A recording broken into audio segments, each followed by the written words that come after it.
Merci. Bonjour à tous. Bonjour Olivier Marleix, député d'Eure-et-Loir, président du groupe Les Républicains à l'Assemblée. Quelques mots avant de commencer pour vous rappeler que notre rencontre est retransmise sur le portail vidéo internet de l'Assemblée nationale, qu'un live tweet est assuré par notre ami Stanislas Noyer. Et on commence sans plus tarder par une question de Chantal Didier. Bonjour Monsieur le Président. Il est difficile d'échapper aux motions de censure parce qu'on n'avait pas perdu l'habitude, mais presque. Et, voilà, il y en a déjà eu deux de rejetés. Quelle analyse faites-vous et surtout celle de votre rôle entre le marteau et l'enclume, si on peut dire, puisqu'on a du mal à savoir si vous êtes opposant, pas opposant. Et donc, comment analysez-vous cette situation ? Bien, merci d'abord, merci de votre accueil. Très heureux d'être parmi vous dans cette prestigieuse association. J'entends parler depuis mon enfance.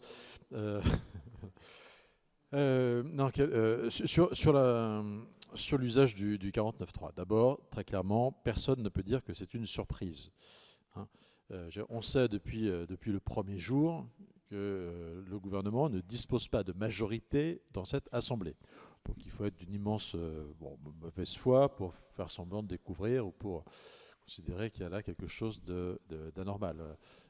Ça fait des mois que je rappelle moi-même, enfin depuis 3 mois et demi que nous siégeons, ou 4 mois maintenant, peut-être 4 mois, que je rappelle que quand il n'y a pas de majorité, il n'y a pas d'autre recours que ce 49.3, dès lors qu'il n'y a pas de majorité alternative. Il n'y a pas d'autre recours que le 49.3, que Michel Rocard l'a utilisé à 28 reprises. Ça n'a pas fait de lui pour autant un dictateur, ce n'est pas l'image qu'il a laissée dans l'opinion publique. Donc 49.3 en soi, malheureusement, il n'y a pas vraiment d'alternative. Est-ce qu'il faut censurer le gouvernement, même quand on est un groupe d'opposition? Très sincèrement, c'est faire semblant de ne pas comprendre la situation, ou c'est renoncer à être par avance, à jouer un rôle utile dans cette Assemblée, puisque ce serait immédiatement faire tomber ce gouvernement, alors soit pour qu'il se relève une fois, 2 fois. Hein. La seule fois qu'une motion de censure a été votée dans notre pays contre Georges Pompidou, le général de Gaulle a immédiatement renommé Georges Pompidou. Bon. Donc c'est pour avoir un gouvernement borne 3, borne 4, borne 5, tout ça n'a strictement aucun intérêt. Bon. Donc c'est un peu du théâtre, je pense, ces motions de censure. Je pense qu'une personne, y compris parmi ceux qui les ont déposées, ne croyait réellement à leur succès, quoi. Bon. Voilà. Donc ça n'empêche, une fois encore, nous on considère que cette Assemblée, dans sa composition actuelle, enfin, elle nous oblige tous à faire face à nos responsabilités. La responsabilité du président de la République, le message que lui ont envoyé les Français en désignant cette Assemblée, c'est de l'obliger à écouter. Les Français lui ont dit en clair, toi tu arrêtes de faire ton Jupiter, de faire ton petit chef, et tu écoutes enfin les oppositions.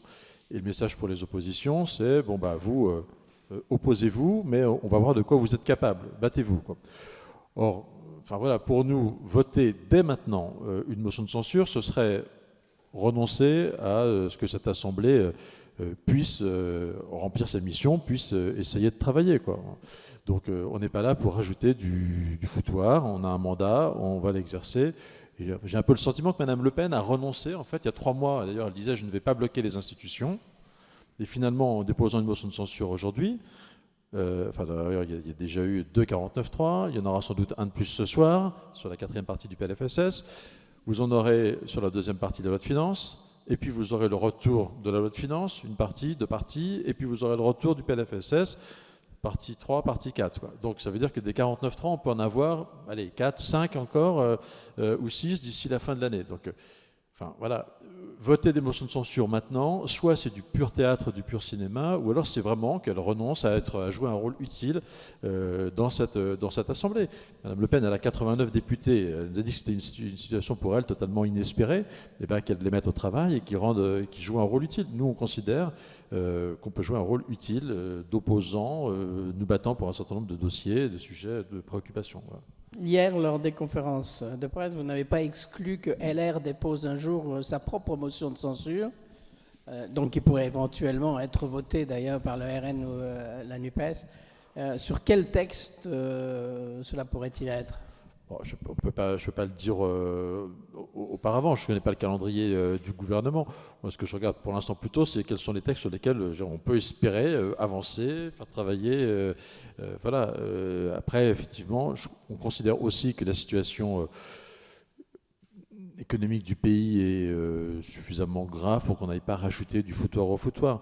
Donc, voilà, c'est sans doute pas maintenant.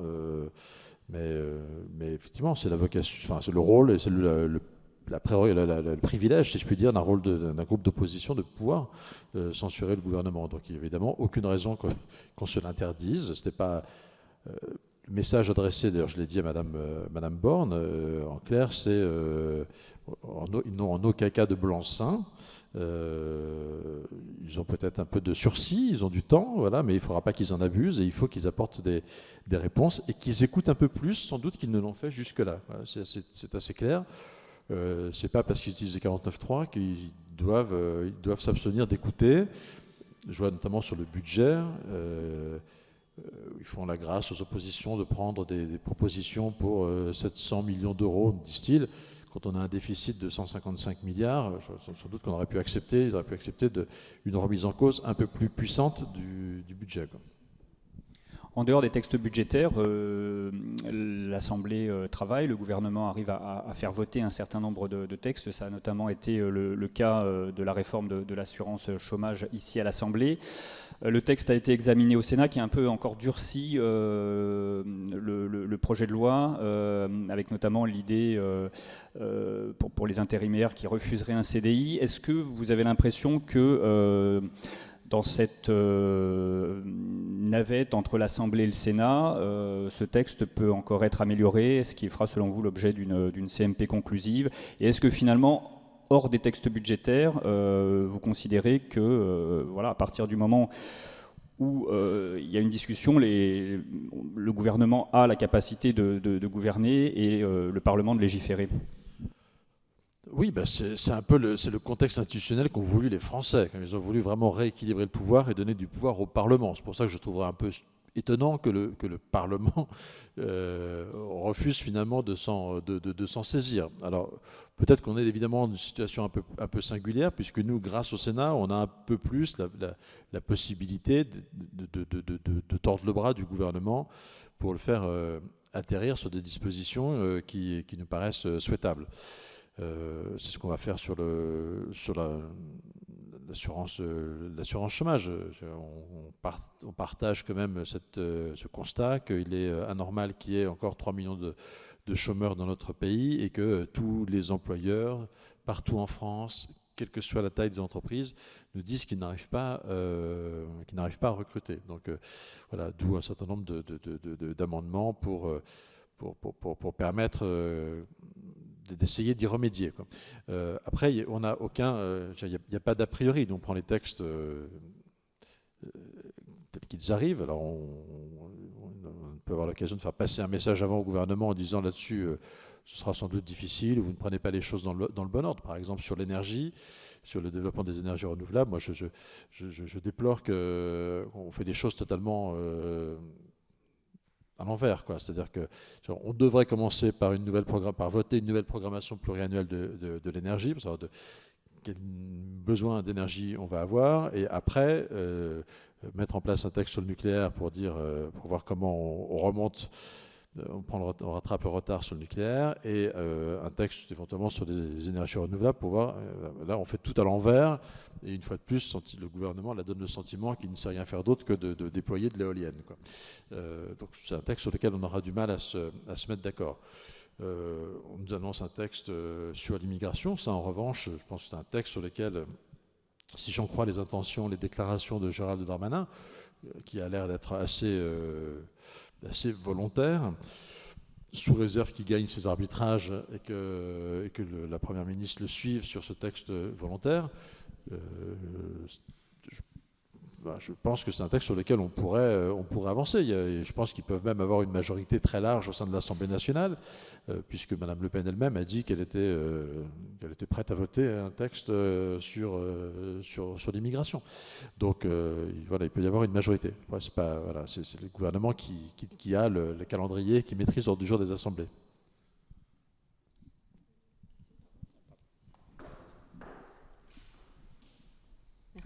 Marie-Claude Demande, donc, vous venez de parler de l'énergie. Que pensez-vous de la nomination à venir donc, de Luc Rémont, qui est actuellement en commission des affaires économiques et dont votre rapporteur LR a donné un avis défavorable, mais... Merci. Oui, alors, bon, j'ai pas entendu les réponses de Luc Rémont aux questions qui lui ont été posées, donc je ne sais pas dans quelle mesure il a pu depuis rassurer ou pas. Ce qui avait déjà de pas rassurant, c'est qu'à ma connaissance, c'est la première fois que ça arrive, qu'un candidat à une nomination ne réponde pas lui-même au questionnaire, mais visiblement s'est fait faire des antisèches par ses futurs employés. Je trouve ça assez étrange. Enfin, c'est ce qui se dit. Hein. Je ne sais pas s'il a eu l'occasion de répondre à la question lui-même, mais il paraît, ce que la rapporteure m'avait indiqué, c'est qu'il avait demandé s'il pouvait venir accompagné de dirigeants d'EDF, de gens du board d'EDF qui ne sont pas encore ses collaborateurs. Donc il y a un petit sujet sur... c'est assez inquiétant sur la réalité de sa préparation à occuper la fonction quand même. Hein. Je dirais que quand vous candidatez une fonction, vous êtes prêt à l'assumer tout seul sans avoir besoin de souffleur ou d'antisèche. Voilà, deuxième élément qui est le plus profond et qui est la seule vraie question, c'est nous sommes attachés à l'intégrité d'EDF, qui est une sorte de trésor national, et nous sommes radicalement opposés à toute idée de démembrement d'EDF qui était le projet Hercule. Et donc ce qui est inquiétant dans le profil de M. Rémont, c'est, je sais bien qu'il était, enfin c'est quand même son appétence pour son expérience dans la banque d'affaires. À la tête d'EDF, on a besoin d'un industriel, de quelqu'un qui a une vision industrielle des choses, pas un banquier d'affaires qui serait plus approprié pour faire de la découpe d'EDF. Voilà. Donc la vraie question, c'est quelle est sa feuille de route. Voilà. M. Lévy avait expliqué il y a quelques années qu'il était là avec comme feuille de route de réorganiser les actifs d'EDF. Aujourd'hui, on a toujours cette inquiétude et on sera très opposé à une telle réorganisation. Cette audition coïncide avec le lancement, la réunion constitutive ce soir de la commission d'enquête que vous avez voulu via votre droit de tirage sur la perte de souveraineté énergétique de la France et notamment sur le nucléaire.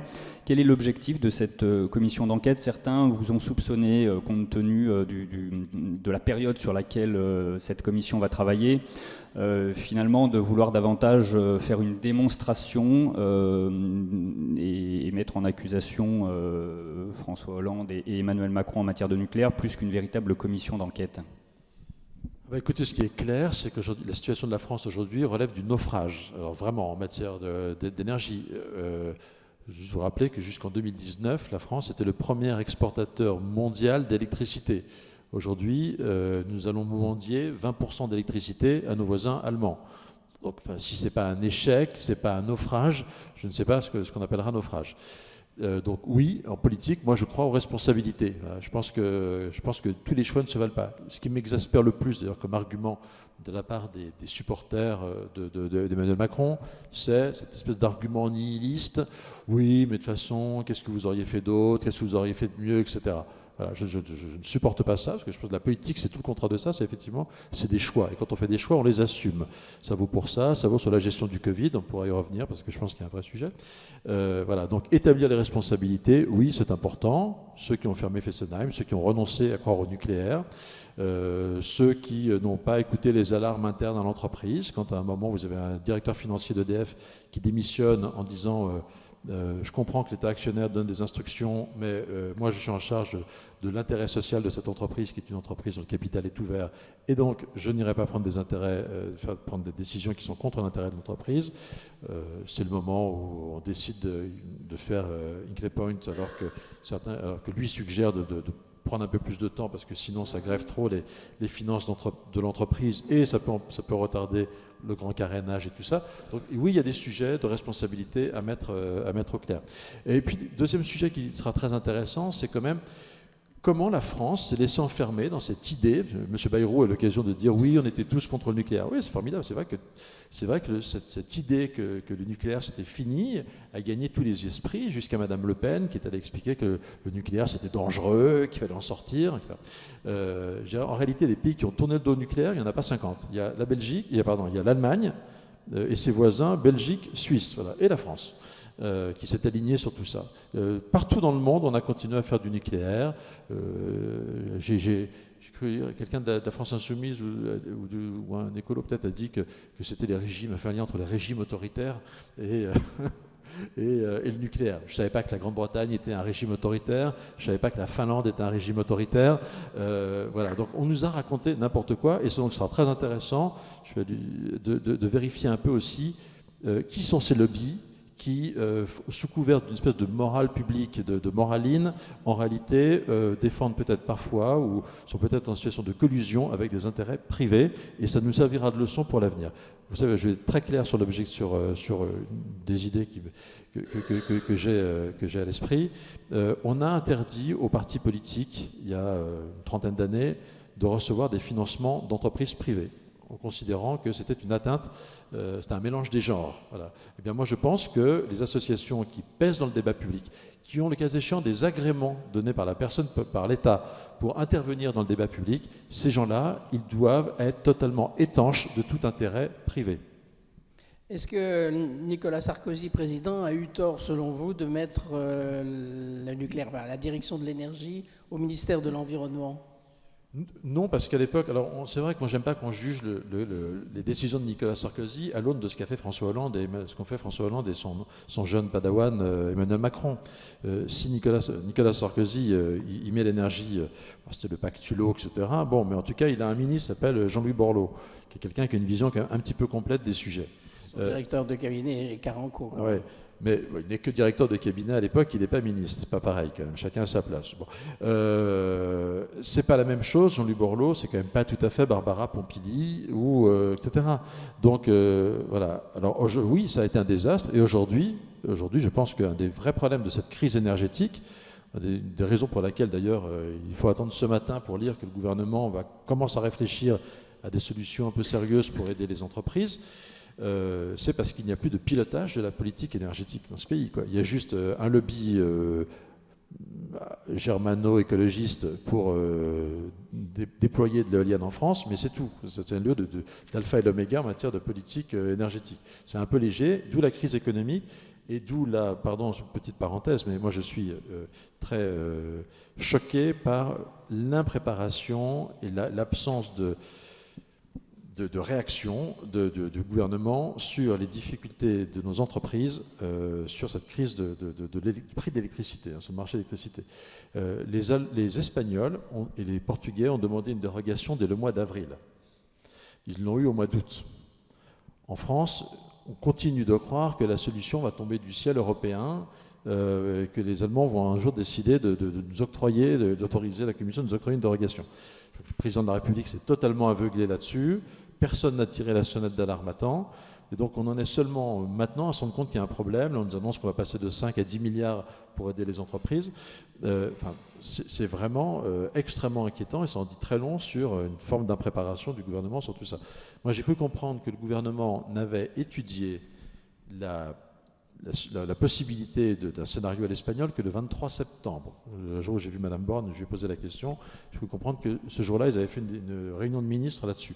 Vous vous rendez compte ? Les Espagnols le demandent en avril. Nous, on se pose la question le 23 septembre. Brigitte ? Oui, une question sur la réforme des retraites qui devrait arriver en janvier 2023. Il devrait très certainement y avoir une mesure d'âge, puisque le président de la République y est attaché. 64, 65 ans, c'est pas exactement.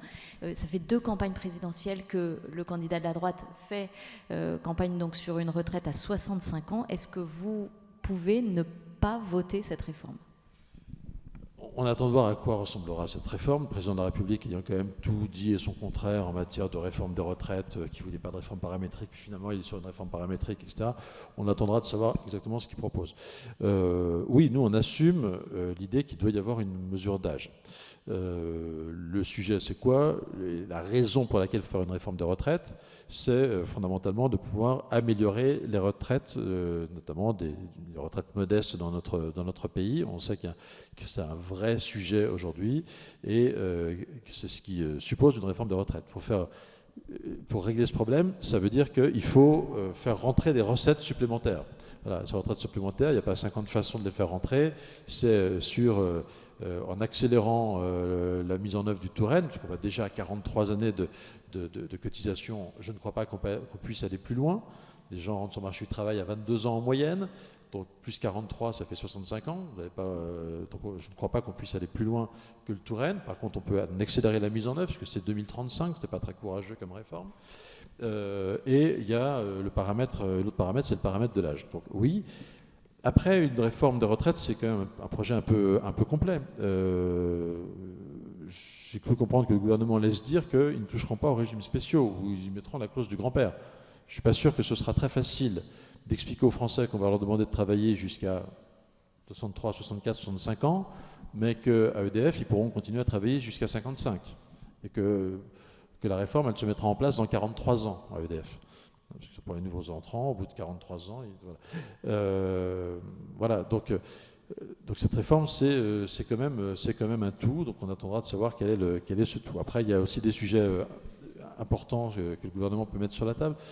Moi, je crois beaucoup qu'il y a un vrai sujet sur les fins de carrière dans notre pays, et que plus on repousse l'âge de la retraite, plus il faut se poser la question des fins de carrière.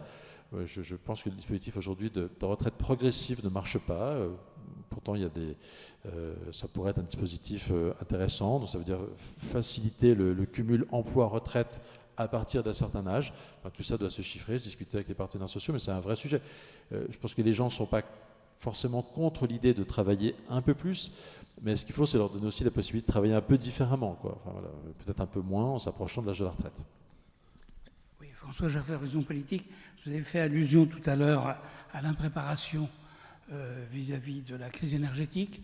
Agnès Buzyn, dans Le Monde, fait des révélations et elle indique notamment qu'il y a eu, grosso modo, 2 à 3 semaines de retard sur ces avertissements.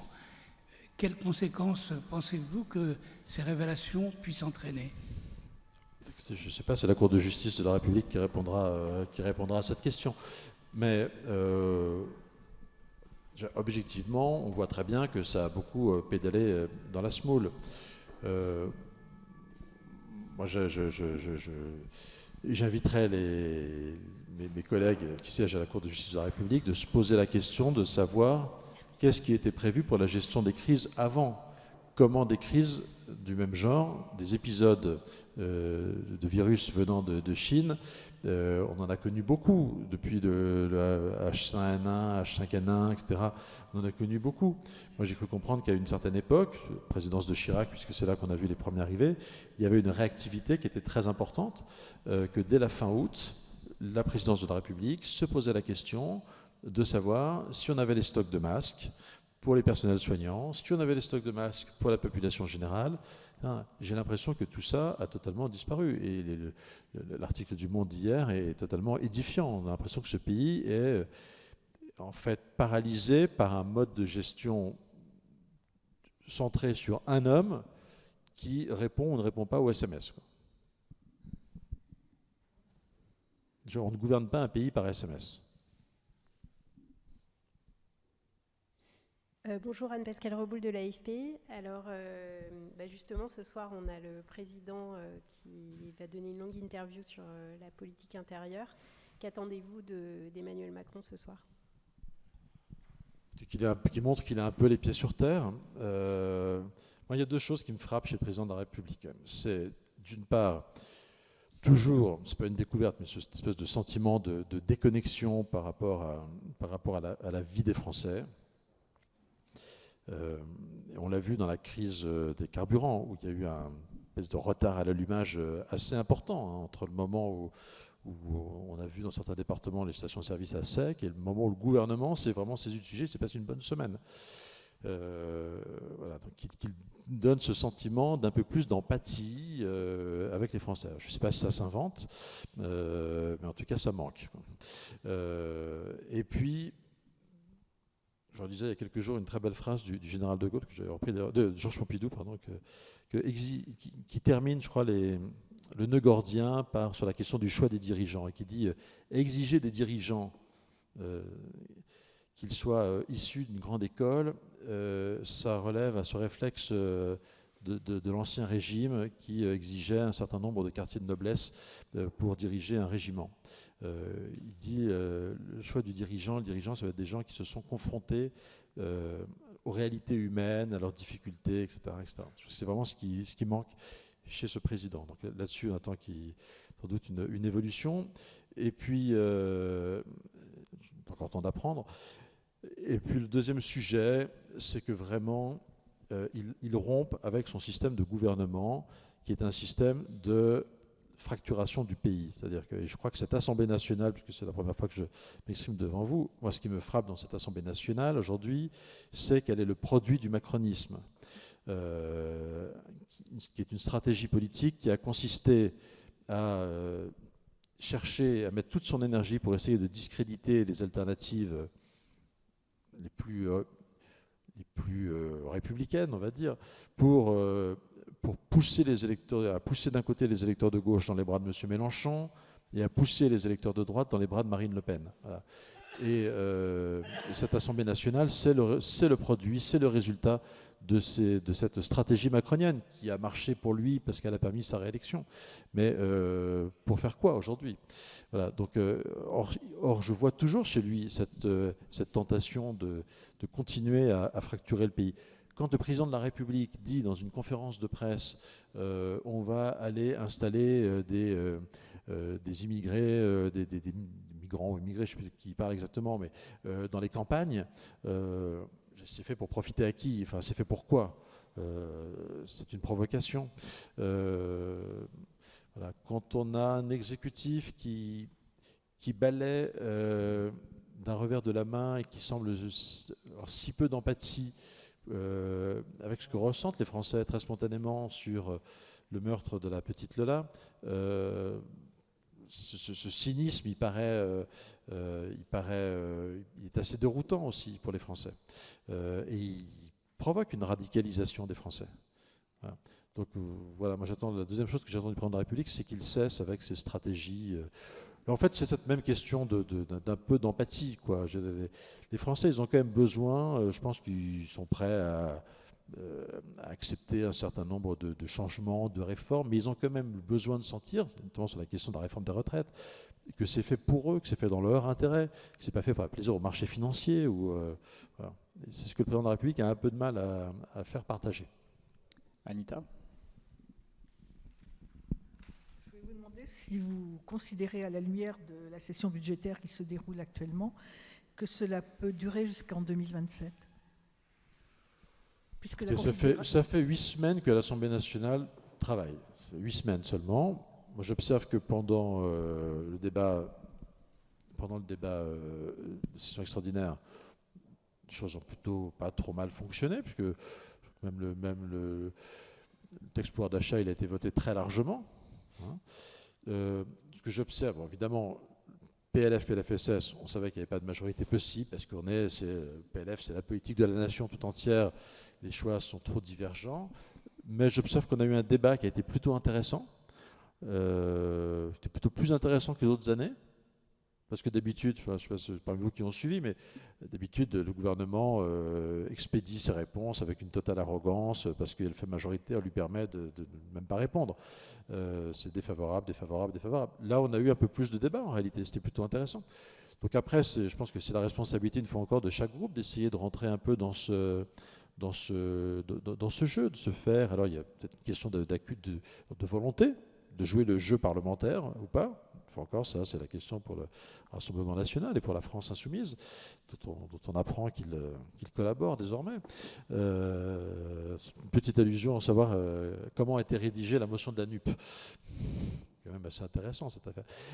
Enfin, je ferme ma parenthèse.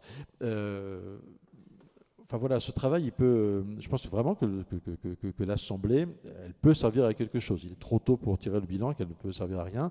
Ça demande quand même un degré d'écoute supplémentaire de la part du gouvernement. C'est vraiment aussi le message qu'on a exprimé. Mais voilà, on ne peut pas dire par avance, renoncer par avance à ce que à vouloir être utile et remplir notre mandat, quoi. Marine Le Pen espérait 15 députés, elle en a 89, et elle est en train de nous expliquer qu'ils vont servir, que de toute façon, ils ont renoncé à servir à quelque chose, et qu'elle veut tout de suite une dissolution. Une dissolution dans laquelle on pense tous que, grosso modo, on aurait une assemblée aussi ingouvernable. Donc ça n'est pas très sérieux, quoi. Ce que vous nous dites, en fait, c'est que l'Assemblée, finalement, cette configuration, c'est quoi, à la fois une chance et une responsabilité. C'est-à-dire que d'une certaine façon, sans majorité relative et avec un usage du 49.3 qui est limité par la Constitution, ça oblige, si l'exécutif veut pouvoir gouverner, à davantage de dialogue, à condition d'avoir en face des groupes qui font preuve de responsabilité. Oui, je pense que c'est le choix des Français. Une fois encore, cette Assemblée, ce n'est pas le fruit du hasard. Les Français ne se sont pas trompés en votant. Les Français, ils ont voulu rééquilibrer le pouvoir du président de la République et ils n'ont pas défini de majorité alternative, finalement. Donc ils ont envoyé des forces différentes qui représentent la société française, alors issues de fracturations un peu cultivées par le président de la République, hein, qui a pris soin de bien désigner aux électeurs qui était son adversaire préféré. Mais je pense que notre responsabilité, c'est effectivement, et que ça peut être une opportunité.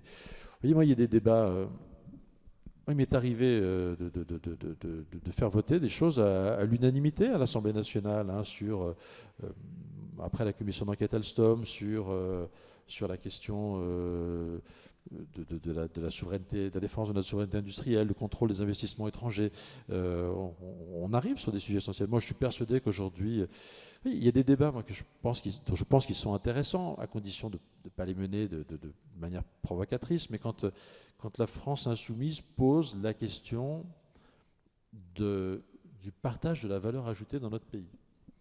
Et objectivement, quand vous regardez en France l'évolution des dividendes, depuis 40 ans, je me mets au défi de trouver un économiste, quelqu'un d'un peu sérieux de droite, qui ne reconnaît pas qu'il y a un sujet. Les dividendes ont augmenté de manière totalement... et les salaires, qu'on puisse dire, n'ont pas augmenté de façon anormalement différenciée ces 30 ou 40 dernières années. Ça pose des questions, ça ne peut pas ne pas en poser dans notre pays. Mais après, ça renvoie à des choix très, très profonds. C'est des enjeux sur notre tissu économique lui-même. Pas assez d'entreprises de taille intermédiaire, trop de grands groupes, le choix du tout tertiaire aux dépens de l'industrie. Enfin, ça renvoie à ces sujets-là aussi, mais c'est des débats qu'il faut qu'on ait. Moi, je pense que sur des sujets comme le patriotisme économique, aujourd'hui, il pourrait y avoir un travail en commun assez large sur la question de l'énergie. Dire que EDF remplit une mission de service public, que l'énergie, c'est un service public, il peut y avoir une majorité assez large. Voilà, il y a plein de sujets qui méritent, et ça peut être une opportunité, cette Assemblée. Oui, Nicolas Sarkozy plaide pour un accord de gouvernement avec Emmanuel Macron. Comment vous avez réagi à ces nouvelles déclarations dans le journal du dimanche ? Moi, j'ai lu avec beaucoup d'attention l'interview de Nicolas Sarkozy. C'est d'abord une espèce d'injonction à Emmanuel Macron, en réalité, quand on lit bien. Il demande à Emmanuel Macron de franchir le Rubicon, etc. C'est pas à nous qu'il s'adresse. Moi, à l'égard de Nicolas Sarkozy, j'ai à la fois beaucoup d'affection à titre personnel, j'étais son collaborateur, je le connais depuis que j'étais un jeune militant, beaucoup de respect pour ce qui a été son mandat. C'était quand même, quoi qu'on en dise, je serai toujours un défenseur infatigable du mandat de Nicolas Sarkozy. C'est la seule période dans notre histoire où on a réduit la dépense publique, c'est la seule période où on a réduit le nombre d'étrangers accueillis en France. Enfin, vraiment, il y a eu des infléchissements importants sur notre politique. On a commencé à renouer avec un vrai volontarisme en matière industrielle, etc., etc. Donc, j'ai écrit un livre sur le bilan de Nicolas Sarkozy, dont je serai fatigué. Ensuite, une fois que j'ai dit ça, j'assume un désaccord profond avec cette stratégie qui aurait pu consister à un rapprochement avec la République En Marche et Emmanuel Macron. Parce que je crois qu'après ce quinquennat d'Emmanuel Macron, les Français voudront une alternance, voudront une alternative à Emmanuel Macron, voudront un changement, et un changement assez fort. Voilà. Et donc je pense qu'il doit rester une alternative de droite à Emmanuel Macron. Il doit rester une alternative dans ce pays qui ne soit pas Madame Le Pen ou M. Mélenchon, il sera un peu vieux, mais voilà. Anita vous demandait tout à l'heure si vous pensiez que l'Assemblée nationale allait pouvoir fonctionner ainsi pendant 5 ans. Est-ce que vous allez réussir à maintenir cette ligne de crête pendant 5 ans? Vous dites on veut être une opposition responsable. Les autres oppositions, du coup, vous accusent de faire le jeu, somme toute, d'Emmanuel Macron. Est-ce que vous avez l'impression que votre discours est audible? Est-ce qu'il faut du temps peut-être pour installer ce discours? C'est évidemment un vrai défi. Je mesure bien à quel point le fait qu'on n'ait pas voté de motion de censure et pu ne pas être compris par un certain nombre de nos électeurs. J'ai toujours voté des motions de censure contre, j'ai jamais voté la confiance, je me suis jamais abstenu sur la confiance à l'égard d'Emmanuel Macron. La solution de facilité pour moi, ça aurait été évidemment de déposer une motion de censure. J'aurais adoré ça, ça aurait été un grand moment de satisfaction personnelle. Voilà, j'ai peu de choses en commun avec Emmanuel Macron, mais simplement pour moi, c'est ni Macron ni Mélenchon, quoi. Donc comme il n'y a pas d'alternative, comme on sait que de toute façon ce gouvernement n'a pas de majorité, tout ça ne sert à rien, tout ça c'est du cirque. Voilà. Donc oui, c'est une situation, c'est une responsabilité qui n'est pas la plus commode. Le faire comprendre aux Français, je pense que les Français, globalement, ne souhaitent pas le désordre, de toute façon.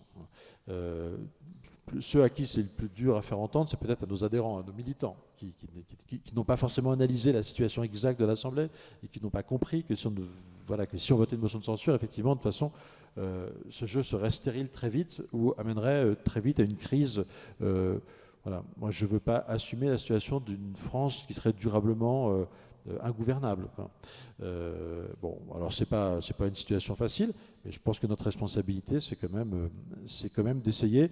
Nous, notre seul guide, c'est vraiment, franchement, nous, on n'est pas dans le marchandage avec le gouvernement. On n'est pas. Inutile de dire qu'à titre personnel, je n'ai aucune aspiration, aucune différence de mon prédécesseur. Peut-être que ça mérite d'être rappelé. Évidemment. De toute façon, j'ai fait ce qu'il fallait avant pour être sûr de ne jamais avoir la moindre perspective en ce sens. Je veux dire par là que seul le parlementaire qui ait fait un signalement au parquet national financier contre le président de la République, ça a le mérite de planter le décor. C'est un opposant irréconciliable avec le président de la République. Après, notre seul guide, c'est ce qu'on croit utile à l'intérêt général du pays. Et même si ça peut paraître surprenant en politique, même si les gens s'imaginent qu'on est là qu'on va se vendre, qu'on est là pour je ne sais quoi, non, moi je suis là je voterai les textes sur lesquels, après avoir défendu nos idées, après avoir considéré que le compte y est, ou que ça va que c'est utile, on peut voter, ou sinon on ne vote pas. François. Oui, juste une question de forme. Dans le journal du dimanche, il y a 52 députés de votre groupe qui ont annoncé leur position en disant la réforme oui, les chiens non. Pourquoi n'avez-vous pas signé cette... Parce que moi je ne signe que les tribunes vraiment de groupes déposées par le groupe à 62. Là c'était une initiative prise par Pierre Cordier et en quelques jours. Et voilà, j'ai aucun désaccord évidemment avec cette tribune qui reprend à peu près ce que j'ai dit moi-même à la tribune de l'Assemblée. Aucun désaccord de fond. Et parmi ceux qui n'ont pas signé, je crois qu'il y en a... La plupart, c'était sur des questions de rédaction, parce qu'ils ne l'ont pas vu. Enfin. Toujours pour poursuivre sur la question de l'accord avec le gouvernement, il y a quand même débat au sein de votre groupe. Il y a des députés qui préconisent... Non, il y en a eu. Alors, soyons très clairs, j'en ai entendu 2 le faire ouvertement, il y a 3 mois.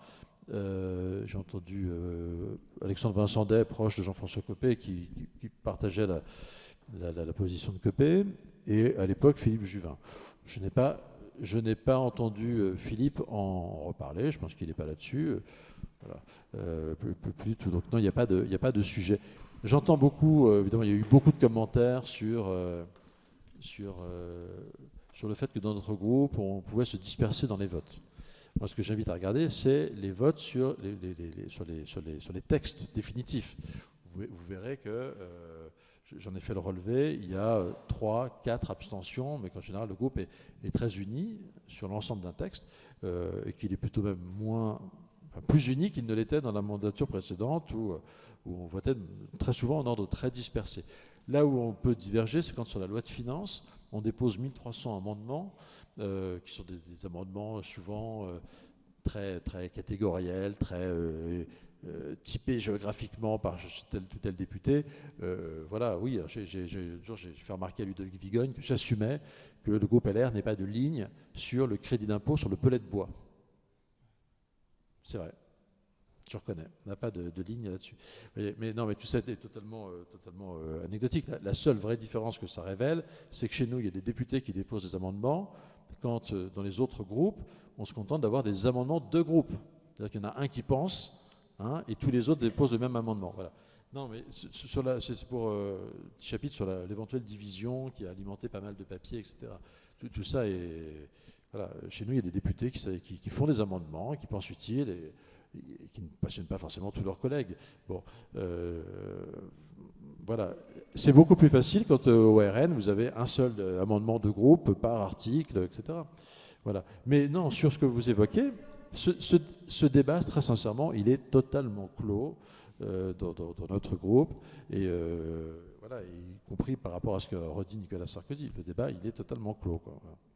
Vous évoquez parfois au cours de la législature précédente la dispersion des voix de votre groupe sur un certain nombre de textes.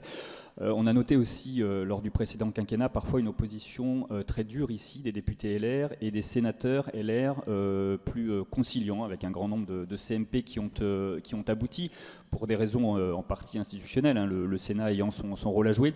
Est-ce que la configuration institutionnelle actuelle vous oblige à vous caler, vous coordonner davantage avec vos collègues sénateurs? Oui, non, mais vous avez parfaitement compris, évidemment, je ne vais pas faire d'injure sur la presse parlementaire. Donc il y a une différence de point de vue qui justifie, quand la majorité sénatoriale étant majoritaire, et ben, elle profite d'un texte pour comment dire, obtenir des petites victoires, là où nous, globalement, on est plutôt contre le texte. Voilà. Donc, évidemment, c'est des points de vue un peu différents. Aujourd'hui, on se coordonne pour se renforcer mutuellement. Voilà. Et on travaille. Moi, je rencontre, on a une réunion autour d'Annie Genevard chaque semaine avec Gérard Larcher, Bruno Retailleau et nos vice-présidents respectifs du groupe. Et on fait ce travail de manière très méthodique sur tous les textes, et on va essayer d'aller un peu plus loin pour qu'il y ait des rencontres. Il y en aura une cette semaine, je crois, entre commissaires, LR Assemblée et commissaires au Sénat, pour travailler systématiquement le fond, et que notre majorité sénatoriale soit aussi une force pour nous, députés. Enfin. Jean-Michel ? Oui, bonjour, Jean-Michel Lamy, nouvel économiste. Votre groupe, à propos de la loi de finances, a rejoint les oppositions pour récuser la loi de programmation des finances publiques. Bon, quel sens politique ça a, ou ce texte n'a pas d'importance? Bon, alors vous faites plaisir. Ou au contraire, l'affichage d'une telle programmation a une importance à l'égard des marchés, à l'égard de Bruxelles. Alors, comment vous avez décidé, au fond, là, d'adopter cette position? Mais, franchement, cette loi, elle n'est pas à la hauteur des enjeux. Nous, on considère que la situation des finances publiques, elle est grave. Vous avez aujourd'hui un gouvernement qui nous fait en loi de finances quand même 47 milliards de dépenses supplémentaires, 155 milliards de déficit, alors que les taux d'intérêt, regardez évidemment ça aussi, mais les OAT à 10 ans, on se rapproche dangereusement des 3%. Voilà. Et on a des pays voisins qui ont connu des débuts de spéculation sur leur dette souveraine. Je pense à la Grande-Bretagne, je pense à l'Italie. Et en France, on fait comme si tout ça n'existait pas. Tout ça est totalement ubuesque. Hein. C'est-à-dire que le mur se rapproche et on n'en tient aucune conclusion. Et cette loi de programmation, le Haut Conseil des finances publiques a dit qu'elle reposait sur des hypothèses macroéconomiques qui étaient était biaisée, notamment une estimation de croissance l'année prochaine pour 2023 de 1%, alors qu'on sait qu'elle sera probablement négative. Donc voilà, ce texte, c'est pas sérieux, et le seul choix que le gouvernement affichait, c'était un effort sur la dépense des collectivités locales, mais rien pour lui-même. Un éventuel bénéfice d'une réforme de retraite qu'il n'a pas encore défini. Donc franchement, ce texte, il n'était pas sérieux. Enfin, vous avez l'air de l'avoir épluché, donc vous trouviez sérieux ce texte? Regardez toutes les critiques qui ont été faites. On ne peut pas se cautionner ce genre de travail. Donc on a été assez facilement unanime à dire qu'on ne cautionnerait pas ce texte. On va attendre que le Sénat y retravaille, le réécrive, et on verra au retour. Stanislas. Certains des membres de votre groupe ont émis une critique sur la gestion du PLF en estimant que vous aviez eu tort de dire d'emblée que vous ne voteriez pas le texte et ensuite en ayant une gestion technique. Donc vous avez pris une position politique d'abord, puis une gestion technique, alors qu'il aurait mieux valu faire l'un ou l'autre, mais pas les deux. Ouais, je sais pas. Non, mais très clairement, c'est un vrai sujet. On ne voulait pas laisser planer d'ambiguïté sur ce qu'on faisait. Enfin, ça me paraît assez honnête dans la relation qu'on essaie de créer par rapport à l'exécutif, de dire non. Une fois encore, on n'est pas des marchands de tapis, quoi. Sur ce texte, les grands fondamentaux de ce texte, notamment zéro effort sur la dépense publique. Pour nous, ce n'était pas acceptable. Ça, je l'avais mesuré d'ailleurs dès la loi de finances rectificative cet été, où on avait fait des propositions au gouvernement qui ont été retenues en partie, y compris sur des sujets sur lesquels c'est très arc-bouté, comme notamment la question du prix de l'essence. Mais sur tout ce qu'on leur a proposé en matière de dépenses publiques, c'était incapable d'ouvrir ce chapitre, quoi. Ce gouvernement est fondamentalement un gouvernement très social-démocrate, M. Macron considère que tout doit toujours se terminer par de la dépense publique. Donc voilà, non, le désaccord, il était trop profond. Voilà, on n'est pas... vous voulez dire les choses honnêtement.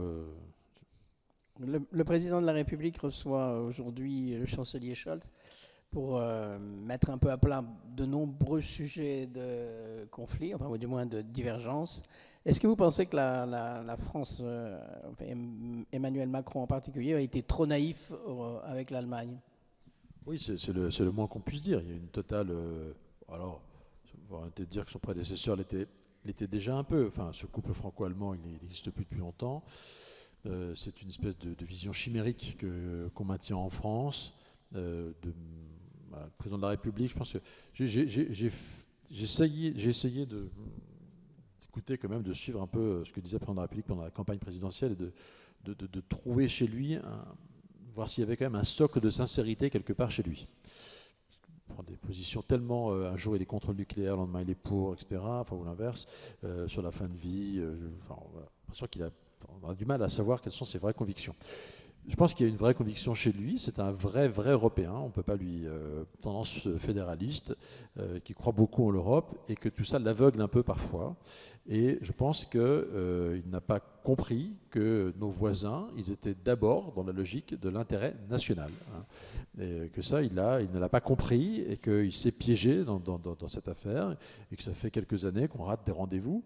Sur le programme Ariane, les Allemands ont obtenu, quand même stupéfiant, en échange d'une participation assez faible de quelques centaines, de 200 millions d'euros, je crois, qu'on délocalise la production des moteurs Vinci de Vernon.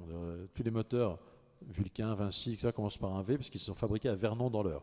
Eh bien, on a cédé aux Allemands de déménager la production de ces moteurs de Vernon à l'Allemagne, qui est un pays qui a besoin de se réindustrialiser, c'est bien connu. Sur le SCAF, les Allemands sont d'une intransigeance absolument stupéfiante, en disant soit Dassault nous donne les brevets, soit il n'y a pas d'avion en commun. Voilà, cette intransigeance allemande c'est vraiment concrétisé notamment sur deux faits récents, le discours du chancelier Scholz à Prague sur la défense européenne. On fera tout seul, et on va reconstituer la première armée d'Europe, 100 milliards chaque année, etc. Enfin, physiquement presque, on va dire ça à Prague, il tourne le dos vraiment à la coopération avec la France. Le bouclier anti-missile israélien qui est commandé, et puis sur la question énergétique, c'est-à-dire en faisant un choix assez cynique de la part des Allemands d'empêcher la France de s'en sortir et de défendre une position qui risquerait de lui donner un avantage comparatif. Donc oui, le président français a été d'une immense naïveté, avec tout ça est aussi la conséquence de l'affaiblissement économique et financier de la France. Quand on regarde les choses aussi un peu honnêtement, quel aurait été le seul combat européen de Macron? Son seul vrai combat, sa seule vraie victoire, c'est quoi? C'est la dette européenne. Voilà. Waouh! On comprend que tout ça nous vaille quand même un profond mépris des Allemands. Oui, une élection se joue chez les Républicains au mois de décembre. Qui soutenez-vous pour la présidence du parti? Et est-ce que Laurent Wauquiez peut incarner le leadership de la droite demain? Oui, enfin, ça fait beaucoup de questions en réalité. Donc il y a cette élection interne dont on comprend a priori que les candidats à la présidence du parti n'ont pas vocation à être candidats à l'élection présidentielle. Voilà, même si certains disent que ce n'est pas leur obsession du moment. Je pense que sérieusement, je le dis avec amitié pour eux, enfin, en tout cas, Éric Ciotti le dit très clairement qu'il n'a pas vocation à. Et donc je pense que voilà, que les candidats à la présidence du parti ont vocation à présider le parti. Et qu'après, il faudra désigner un candidat à l'élection présidentielle. Ils sont d'accord d'ailleurs sur le fait que ce sera bien un autre exercice.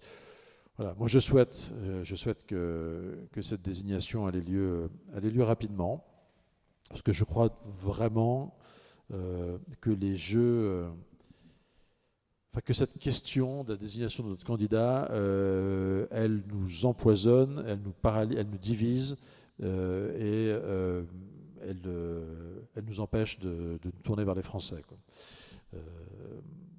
Tant que cette question n'est pas tranchée, ça donne lieu à des jeux d'ego, à des jeux de personnalités qui veulent émerger dans cette compétition, qui ne veulent pas qu'on les oublie, et qui sont obligés de surjouer des différences de lignes, etc. Et tant qu'on est dans cet exercice, je pense que très sincèrement, on ne peut pas créer cette aventure collective dont on a besoin pour rassembler les Français. Donc moi, je souhaite que ce choix ait lieu le plus vite possible pour qu'après, les choses s'organisent, que chacun prenne sa part de responsabilité dans cette aventure, décide d'y participer, n'y participe pas, ce sera la responsabilité de chacun, décide de faire cavalier seul, pourquoi pas, chacun en a le droit, mais au moins que les choses soient claires et qu'on n'attende pas un an avant la présidentielle pour savoir quel mode de désignation on va faire. Tout ça est désastreux et ne me paraît pas sérieux, quoi. Zoé. Oui, bonjour Monsieur Marleix. J'aurais deux questions pour préciser votre pensée. C'est-à-dire que vous êtes favorable à avancer la date des élections, mais ça m'a l'air un peu compliqué puisque vous dites que le débat doit être vite tranché. Et la deuxième, il reste encore 4 candidats en liste, dont Serge Rouart, qui est maire d'Orléans. Et j'aimerais savoir un peu... Oui, alors deux questions. C'est que vous dites que vous aimeriez que le débat soit plus tranché. Est-ce à dire que vous voulez qu'en débat interne, vous avanciez un peu l'élection? Mais je pense que ce n'est pas possible. Et la deuxième, c'est quelle est l'attitude que vous avez par rapport à des petits candidats qui sont un peu moins connus et qui sont même carrément invisibles dans cette campagne? Je pense notamment à Serge Rouart, qui est maire d'Orléans, région Sarthe-Val-de-Loire, que vous connaissez bien. Ils ne sont pas invisibles et inconnus. Cette élection, elle s'adresse à 70 000, je ne sais pas combien on a exactement, 70 000, 111 000 adhérents qui ont la possibilité chaque semaine d'envoyer un mail aux adhérents qui reçoivent donc beaucoup de courriels, etc. C'est eux qui votent et chacun défend ses positions. Donc, voilà. Voilà. Et sur le reste... non, moi, si j'avais le temps, j'essaierais de faire une petite étude de sciences politiques pour montrer qu'il y a sans doute une corrélation entre la fréquence des élections internes et le taux d'échec aux élections. Je pense que plus un parti perd d'énergie faire des élections internes, moins ils gagnent les vraies élections, quoi.